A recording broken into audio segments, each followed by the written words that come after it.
Sial guys, untuk kali pertama setelah beberapa musim terakhir saya menggunakan formasi dengan pakem 5 back, musim ini tim saya tidak bisa berbuat banyak di leg pertama babak 16 besar cup setelah ditaklukkan oleh Nafjern FC tim asal Indonesia dengan skor telak 5-3. Ya, mereka berhasil mengalahkan tim saya di kandang kita sendiri.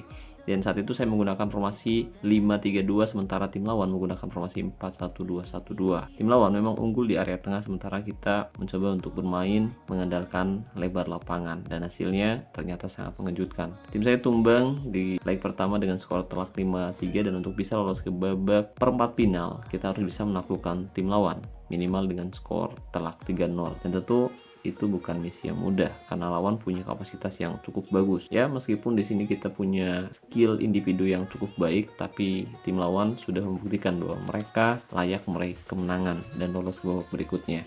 Nah, hari ini saya akan coba melakukan eksperimen gila dan kali ini kita akan menggunakan meta formasi 3 back yaitu formasi 3-1-4-1-1 atau sebenarnya formasi 3-1-5-1 karena di sini kita menempatkan 3 gelandang tengah dan 1 gelandang serang tengah sebagai ujung tombak untuk bisa menguasai jalannya pertandingan karena lawan menempatkan banyak pemain tengah. Jadi di leg pertama ketika kita hanya menempatkan 1 gelandang tengah mereka berhasil mendominasi area tersebut hingga akhirnya tim saya kebobolan banyak gol. Dan kali ini kita akan menumpuk lebih banyak pemain tengah agar mereka tidak mampu menguasai bola dan kita bisa lebih banyak menguasai bola hingga mereka tidak mampu menjalankan skema permainannya dengan baik. Dengan begitu kita akan bisa membongkar lini pertahanan mereka dan mungkin bisa saja mencetak gol. Dan kita butuh 3 gol untuk bisa menyingkirkan mereka di babak 16 besar ini guys.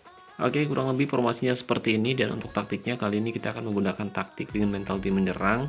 Kemudian untuk fokus umpan perpaduan, gaya umpan perpaduan, serangan balik nonaktif, gaya tekanan rendah tujuannya agar pemain kita tidak mudah lelah, gaya tackle mudah agar pemain kita tidak melakukan pelanggaran yang tidak diperlukan, gaya penjagaan jaga daerah tertentu atau zonal, dan untuk jebakan offside nyala. Tapi perlu diingat untuk taktik, strategi maupun formasi bisa saja berubah sewaktu-waktu tergantung situasi di pertandingan nanti guys. Oke, jadi kurang lebih seperti itu taktik, strategi, dan formasi yang kita gunakan untuk menghadapi Nafjern FC yang unggul agregat gol di leg pertama. Dan kali ini kita akan kembali menghadapi mereka di leg kedua dengan misi yang sangat mustahil, yaitu mencetak 3 gol di kandang mereka sendiri. Dan sebelum pertandingan berlangsung, mari kita review terlebih dahulu letak kelemahan serta kelebihan tim lawan ada di mana. Nah, di sini teman-teman bisa perhatikan bahwa tim lawan memiliki penyerang yang cukup bagus. Tapi kita akan lihat terlebih dahulu mengenai kreativitas pemain tengah tim lawan guys. Ya, di sini kita bisa lihat bahwa ternyata tim lawan tidak memiliki pemain yang cukup kreatif di area tengah dan pemain depan mereka juga kurang begitu kreatif. Sementara kalau kita bandingkan kreativitas pemain lawan dengan pemain saya, harusnya pemain saya punya kreativitas yang lebih bagus. Dan ketika kita menempatkan lebih banyak pemain tengah, harusnya kita bisa mendominasi penguasaan bola dan membuat mereka tidak mampu menjalankan skema permainannya dengan baik di laga kali ini. Tapi mereka punya statistik gol yang cukup bagus di mana rata-rata mereka sukses mencetak hampir 5 gol di setiap pertandingannya guys. Jelas ini bukan lawan yang mudah dan kita akan sangat sulit untuk bisa mencetak gol ke gawang tim lawan. Oke, di sini tim lawan ternyata sudah cukup berpengalaman di mana mereka sudah bermain top 11 sejak tahun 2017 silam dengan skema formasi 4-1-2-1-2 atau bisa disebut juga sebagai formasi 4-4-2 Diamond. Mereka sukses meraih 7 trofi liga, 1 trofi liga emas, 4 trofi cup, dan saya rasa mungkin ini akun yang sudah lama tidak dibuka dan baru dibuka kembali. Itu terlihat dari catatan kekalahan mereka yang cukup banyak juga. Tapi setidaknya lawan yang kita hadapi kali ini punya pengalaman bermain top 11 sejak beberapa tahun yang lalu guys. Dan satu hal penting yang harus teman-teman ketahui ketika kita akan menghadapi tim yang cukup kuat, apalagi saat tim kita kalah di leg pertama, usahakan kita harus melatih tim kita untuk meningkatkan form latihan dan juga bonus ketajaman. Ya, meskipun untuk form latihan sendiri nggak terlalu tinggi, yang penting bonus ketajamannya maksimal, menurut saya itu udah cukup bagus. Jadi kalau misalkan kalian sibuk kerja, usahakan kalian harus melatih tim kalian terlebih dahulu sebelum meninggalkan tim kalian saat akan menghadapi tim kuat. Jadi ketika kalian tidak hadir pun, tim kalian punya kans untuk bisa mengimbangi tim lawan atau mungkin bahkan mengalahkan mereka. Oke guys, dan pertandingan akan segera berlangsung antara Nafjern FC versus Monster FC di leg kedua babak 16 besar cup musim ini, di mana FC Buteng di leg pertama tumbang dengan skor telak 5-3 di kandang sendiri. Kali ini kita sedang bertandang ke kandang lawan, yaitu Napjön yang saat ini memang unggul produktivitas gol atau agregat gol, dan kedua manajer hadir mendampingi timnya masing-masing, dan ini membuat tensi jalannya pertandingan semakin seru dan bakal semakin sengit. Oke, dan tekanan langsung dilakukan oleh tim lawan. Kita lihat long pass jauh ke depan siapa yang dituju, tapi berhasil digagalkan oleh pemain belakang dari Monster FC. Pertandingan berlangsung saat cuaca panas, jadi strategi dengan gaya tekanan rendah memang dibutuhkan di laga seperti ini. Karena kalau misalkan kita menggunakan gaya tekanan tinggi sejak menit awal, pemain-pemain kita akan cepat lelah. Oh ya guys, tadi saya lupa menempatkan si Piser ini jadi penendang sudut, sementara untuk skillnya sendiri memang kurang begitu bagus. Jadi kali ini kita akan coba tempatkan si Ezen yang punya umpan maupun umpan crossing yang lumayan tinggi. Kita lihat satu serangan Ezen, tapi sayang sekali tembakan Ezen masih melambung keluar lapangan. Oke, kita akan terus perhatikan statistik atau nilai kesebelasan tim lawan. Jika ada titik terlemah, kita akan serang dari area tersebut. Tapi untuk saat ini masih di menit awal, kita masih belum bisa mengetahui dengan pasti letak kelemahan dari tim lawan. Kecuali kiper, kipernya main bagus cuy. Saya agak sedikit trauma kalau misalkan kiper lawan di menit-menit awal aja udah dapat performa 7 kayak gitu. Biasanya kita akan sulit untuk bisa menjebol gawang lawan. Dan sayang sekali justru kita kebobolan guys. Tapi beruntung tandukan si Amanda, ternyata dia menggiliran wasit karena dia lebih dulu terjebak offside. Oke, saya pikir mereka beneran cetak gol cuy. Ya, tetap tenang meskipun tim lawan punya kualitas yang cukup bagus dan mereka unggul agregat gol. Kita harus tetap tenang, waktu masih cukup panjang. Dan untuk sementara kita unggul penguasaan bola hingga 52 berbanding 48% atas kesebelasan tuan rumah. Ezen kali ini cukup baik, Conte mencoba menggiring bola dan satu kesempatan, sayang sekali tembakan Conte masih melenceng dari sasaran. Padahal itu kesempatan yang sangat bagus, tapi memang si Conte ini gak punya finishing yang oke hingga bikin tembakannya masih melenceng dari sasaran. Kali ini giliran tim lawan mencoba membangun serangan, cukup tenang. Ya, bagus sekali.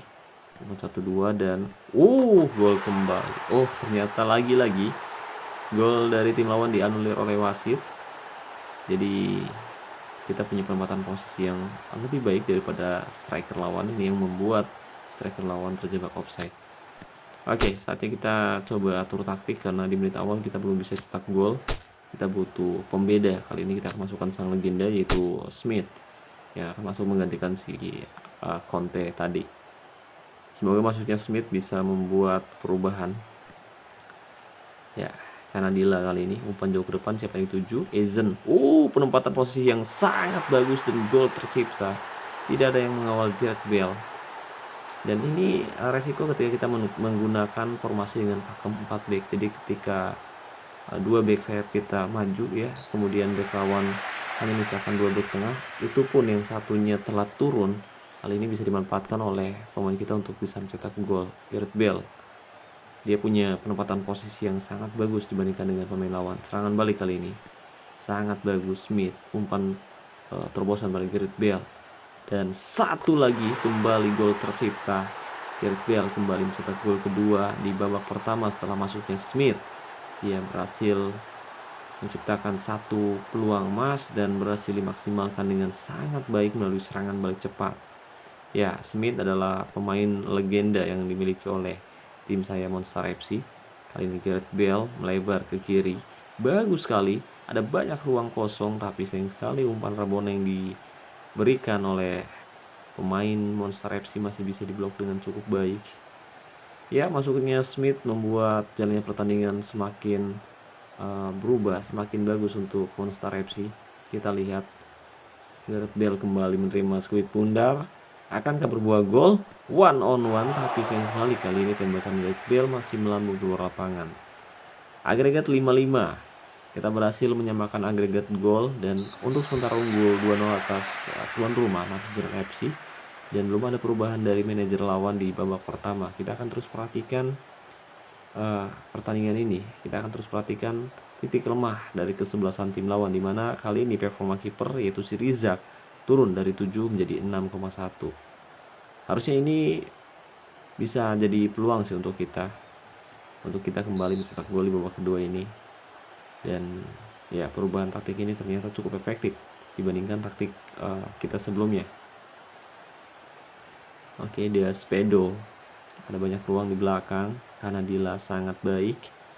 Oh, Smith, dan ini dia, tapi sayang sekali tembakan Smith masih tepat di pelukan penjaga gawang Nafsun FC.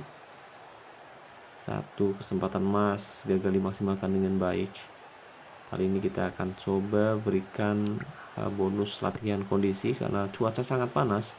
Kita harus bisa memaksimalkan bonus kondisi yang udah kita latih tadi, udah kita tingkatkan di sesi latihan.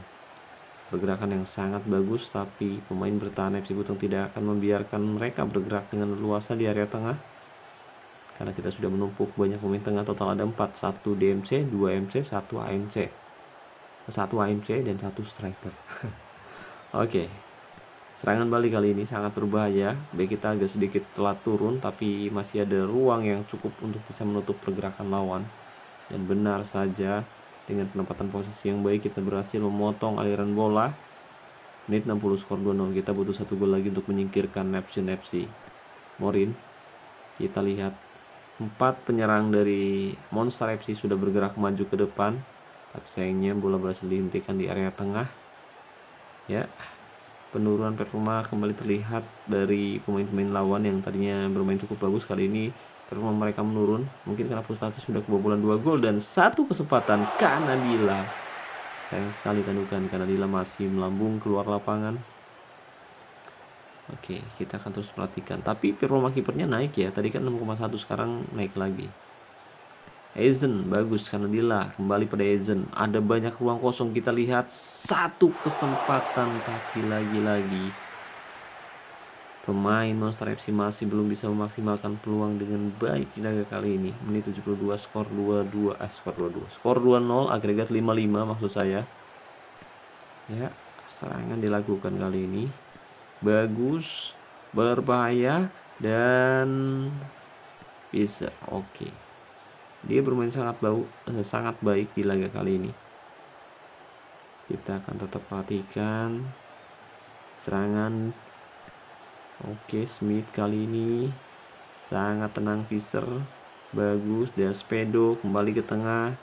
Tiki-taka yang sangat luar biasa. Smith, jelas sebuah pelanggaran keras dilakukan oleh pemain belakang dari Nafsun FC. 1 kesempatan dari situasi bola mati, kartu kuning diberikan, tendangan bebas akan dilakukan. Gareth Bale ancang-ancang mundur 2 langkah, tembakan kaki kiri kita lihat, dan gol tercipta. Gareth Bale hat-trick di laga kali ini, warga. Ya, dia benar-benar memaksimalkan peluang dengan baik lewat sepakan tendangan bebas kaki kiri yang luar biasa. Bola tidak mampu ditepis oleh penjaga gawang dari Nafsun FC. Sekarang kita udah unggul agregat 6-5, comeback yang luar biasa. Tapi jangan senang dulu karena bisa jadi lawan kembali mencetak gol di babak kedua, dan ini dia Smith. Tapi lagi-lagi tembakan Smith masih bisa diantisipasi dengan baik oleh penjaga gawang Nafsun FC. Di 82, skor 3-0, agregat 6-5. Monster FC berhasil melakukan comeback yang sangat spektakuler. Serangan kembali dilakukan Gareth Bale kali ini. Ada ruang yang sangat kosong. Smith, oh tidak, ternyata melebar ke kanan. Ezen, dan salto yang luar biasa. Tapi sayang sekali, tembakan masih melenceng di sisi sebelah kanan penjaga gawang Nafsun FC. Menit 84, skor 3-0, masih bertahan. Tim tamu unggul atas tuan rumah. Mereka berusaha keras untuk bisa bertahan dengan baik, tapi justru mereka kebobolan di laga kali ini. Smith, oh serangan balik berbahaya. Ada banyak ruang, tapi bagus sekali. Fever lagi-lagi menjadi tembok yang sangat sulit untuk bisa ditembus oleh pemain depan Nafsun FC. Ya, serangan kembali dilakukan menit 87. Kita perhatikan penguasaan bola unggul 5-3. Kita berhasil menguasai penguasaan bola. Ezen, 1 ruang kosong yang sangat terbuka dan berhasil dimanfaatkan dengan baik oleh Smith, dan gol tercipta. Smith luar biasa. Kita lihat tidak ada yang mengawal Smith sama sekali karena pemain-pemain Monster FC berhasil menarik keluar back lawan dan membuka ruang untuk penyerang false nine kita mencetak gol ke gawang lawan. Skor 4-0, agregat 7-5, dan saya rasa sangat berbahaya. Kalau misalkan ini terjadi gol, ada kemungkinan mereka bisa cetak gol di menit akhir pertandingan, tapi semoga aja gagal. Dan sangat bagus, tapi beruntung tembakan Jones masih melenceng di sisi sebelah kanan penjaga gawang Monster FC. Jika tadi gol, ada kemungkinan di menit 89 ya, dia bisa cetak gol kembali, tapi beruntung pertandingan berakhir untuk kemenangan Monster FC dengan skor telak 4-0 dan kita lolos ke babak perempat final dengan agregat 7-5. Luar biasa. Dan jujur saya nggak bakal nyangka kalau tim saya bisa comeback sespektakuler ini guys. Setelah sebelumnya kita kalah 5-3, kita mampu mengalahkan tim lawan di kandang mereka sendiri dengan skor telak 4-0. Ya, pertandingan sangat menarik. Gareth Bale hat-trick di laga kali ini, dan Smith yang masuk di babak pertama tepatnya di menit ke-34, dia berhasil cetak gol untuk menutup kemenangan Monster FC. Untuk penguasaan kita lihat Monster FC sebagai tim tamu unggul 54-46, dan kita juga melakukan lebih banyak percobaan tembakan dengan total 17 kali percobaan tembakan, 9 tepat sasaran dan 4 diantaranya berbuah gol, sementara tim lawan sebagai tuan rumah hanya bisa melakukan 5 kali percobaan tembakan, 1 tepat sasaran dan tidak ada yang berbuah gol sama sekali. Untuk shot efisiensi, jelas Monster FC lebih dominan 44-0. Kemudian untuk zona serangan kita lihat kedua tim sama-sama menyerang dari area tengah, 6-3 untuk Nafzon FC, Monster FC 58. Tapi memang Monster FC lebih dominan dan berhasil membuat lini tengah tim lawan frustasi. Ya, man of the match yaitu Gareth Bale yang berhasil mencetak 3 gol di laga kali ini. Smith juga main bagus sebagai pemain pengganti. Tapi sayangnya memang manajer lawan tidak melakukan banyak hal. Saya kurang tahu untuk taktiknya sendiri, mungkin diubah-ubah, tapi untuk susunan formasinya tidak ada yang berubah sama sekali pas tadi pertandingan sedang berlangsung. Oke. Hal ini terjadi karena memang pemain-pemain yang saya tempatkan di line up utama memiliki skill yang cukup bagus jika dibandingkan dengan pemain lawan. Jadi ketika saya hadir di sisi lapangan, jadi saya tahu betul letak kelemahan serta kelebihan tim lawan ada di mana, dan dengan taktik yang kita terapkan akhirnya kita mampu meraih hasil yang cukup bagus. Jadi bukan hanya sekedar kualitas, tapi di sini saya memiliki pemain-pemain yang punya skill jauh lebih bagus daripada pemain yang dimiliki oleh tim lawan. Jadi memang ketika di leg pertama kita tidak hadir, hal ini bikin tim lawan punya keuntungan tersendiri, apalagi ketika manajer lawan hadir. Jadi meskipun mereka tidak memiliki skill individu yang bagus, tidak memiliki kualitas tim yang bagus, bisa jadi tim kita justru kalah. Tapi ketika kedua manajer hadir, taktiklah yang menentukan, taktik, strategi, dan juga tentu saja skill maupun atribut pemain yang menentukan jalannya pertandingan. Oke, jadi seperti itu guys. Dan kebetulan kedua manajer hadir. Sayangnya memang dari segi kualitas, kemudian dari segi skill maupun atribut dan taktik, kita lebih unggul daripada tim lawan. Ini bukan bermaksud meremehkan atau gimana, tapi memang kenyataannya tim lawan tidak memiliki pemain-pemain kreatif di area tengah. Mereka tidak punya pemain yang memiliki penempatan posisi yang bagus, dan finishing pemain depan mereka juga kurang begitu ya oke, terutama untuk striker yang mereka tempatkan guys. Ya, itu dia pertandingan yang sangat menarik. Saya ucapkan terima kasih banyak buat Bang Mixwi dan juga Bang Nur Diansyah. Namanya samaan guys saya juga Nur Bang. Makasih banyak atas support dan dukungannya. Berkat dukungan dari teman-teman semua, tim saya berhasil meraih kemenangan telak 4-0 di kandang lawan, dan kita berhasil lolos ke babak perempat final Cup musim ini. Tapi lawan yang akan kita hadapi di babak perempat final sangat sulit. Kita akan menghadapi tim asal Gio Najis. Teman-teman tahu ya, Gio Najis. Oke, itu dia highlight yang bisa kita lihat di pertandingan tadi. Gol dari Gareth Bale, dan Bale kembali mencetak gol di menit ke-39. Kita lihat kali ini dari skema serangan balik cepat. Tim lawan mencoba membangun serangan.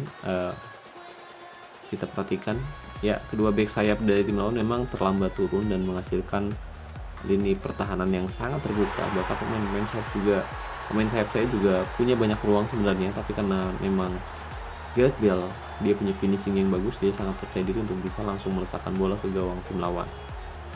Jadi bedanya 3 back dan 4 back seperti ini guys. Jadi kalau misalkan menggunakan formasi 4 back ya, seringkali kedua back sayap kita itu ikut terlibat nyerang, dan ketika pemain-pemain lawan mendapat kesempatan dari serangan balik cepat, seringkali lini pertahanan kita bakal terbuka banget.